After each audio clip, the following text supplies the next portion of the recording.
Imagine this. You're in a room full of people, and someone tells a joke. The room erupts in laughter. But for a moment, you pause and wonder, why are we laughing? Is it just an automatic reaction? Or is there something deeper at play? Laughter is universal, yet it remains one of humanity's greatest mysteries. It can unite strangers, diffuse conflicts, and even reveal truths no one dares to say out loud. But what does laughter really mean? And why is it so essential to our lives and society? Today, we'll explore the philosophy of humor, a journey that takes us from Aristotle to Viktor Frankl, with stops at Cicero and Chesterton, to uncover how laughter shapes who we are in the world around us. After all, humor isn't just a joke, it's a window into the human soul. Picture the Roman Senate, a place where words were sharper than swords. Cicero, the greatest orator of his time, stands before a room full of senators, many of whom are his political enemies. He knows that a direct attack would be dangerous, but he also knows that humor can be a subtle and devastating weapon. In one of his most famous speeches, Cicero uses irony to disarm Catiline, a conspirator plotting to overthrow the Republic. Instead of accusing him outright, Cicero begins with a seemingly innocent question. How long, Catiline, will you abuse our patience? The room erupts in nervous laughter.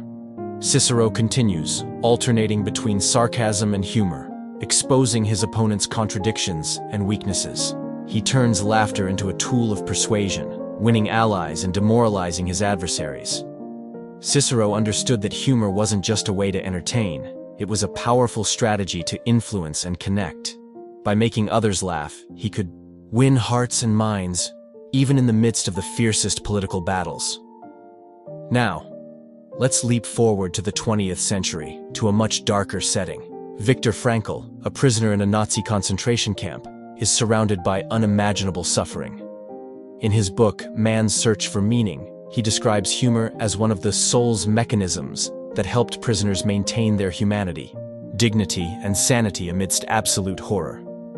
Frankl writes, "Humor, more than anything else in life, can afford an aloofness and an ability to rise above any situation, even if only for a few seconds." He and a fellow prisoner even created a joke club, agreeing to come up with at least one joke a day, no matter what happened.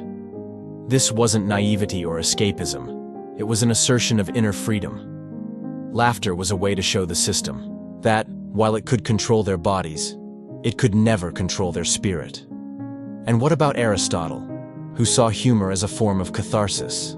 For him, laughter was a way to release repressed emotions and reconcile with our own imperfections. He believed humor could help us see life more clearly and accept our limitations. Chesterton, on the other hand, viewed humor as an expression of humility. He believed that laughter was a way to recognize our own smallness and to celebrate the beauty and complexity of the world around us. For Chesterton, humor was a form of gratitude and a way to connect with something greater than ourselves. Today, in a world full of challenges and uncertainties, humor remains an essential tool for survival. It helps us cope with stress, overcome obstacles, and find joy in the midst of adversity. But above all, humor reminds us that we are human, imperfect, vulnerable, and capable of finding beauty and meaning in every moment. But there's a hidden truth here that might change everything. What if the reason we laugh isn't just about humor itself, but about something far more profound? What if laughter is a secret weapon against the absurdity of life? Viktor Frankl, in the depths of a concentration camp, discovered that humor was a way to assert his inner freedom. But what if that freedom wasn't just about defying his captors?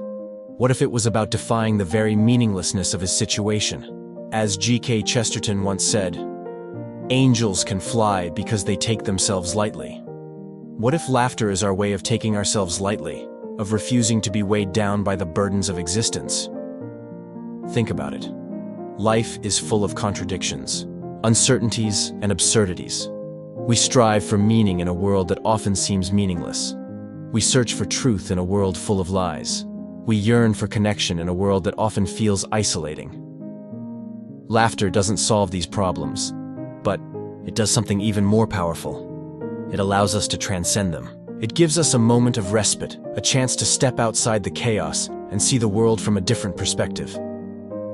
Cicero used humor to win political battles. But what if his real victory was over his own fear and insecurity? What if laughter was his way of reminding himself that, even in the face of defeat, he could still find joy and meaning? Aristotle saw humor as a form of catharsis. But what if it's also a form of rebellion? What if laughter is our way of saying no to the forces that try to control us, to the expectations that try to define us, to the fears that try to paralyze us? In the end, the philosophy of humor isn't just about understanding why we laugh. It's about understanding how we can use laughter to live more fully, more freely, and more authentically.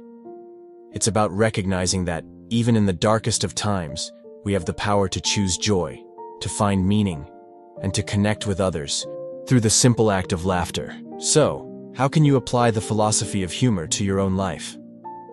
Here are a couple of simple actions you can take. Find the humor in your challenges. The next time you're facing a difficult situation, try to find something to laugh about. It might be a small detail, a silly mistake, or even just the absurdity of the situation itself. By finding the humor, you can gain a new perspective and reduce your stress. Share a laugh with someone else.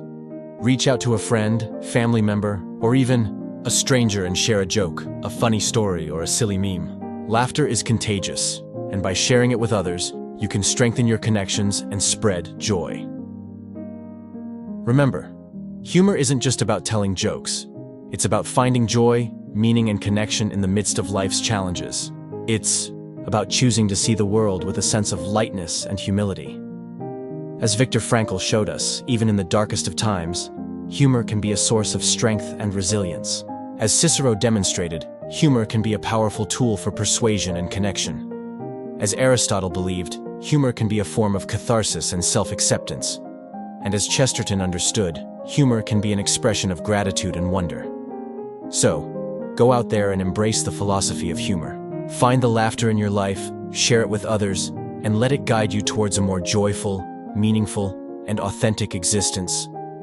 If you're ready to uncover more secrets of the mind, hit that subscribe button, and let's keep this journey going. But what if the greatest joke of all is the one we tell ourselves every day? What if the key to happiness is simply learning to laugh at our own imperfections? That's a question for another video.